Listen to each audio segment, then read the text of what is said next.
আপনারা তো unable movie দেখেছেন। আপনারা কি জানেন এটি সত্য ঘটনা ছিল?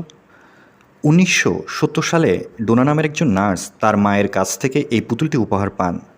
ডোনা এবং তার রুমমেট এই পুতুলটিকে নিয়ে কিছু অদ্ভুত ঘটনা অনুভব করতে শুরু করেন। তারা দেখেন যে পুতুলটি এক রুম থেকে অন্য রুমে চলে যেত।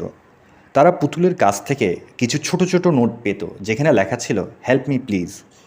একবার ডোনার বান্ধবীকে তো পুতুলটি আক্রমণ করেই দিয়েছিল এবং তার গায়ে আঁচড়ের দাগও পড়ে।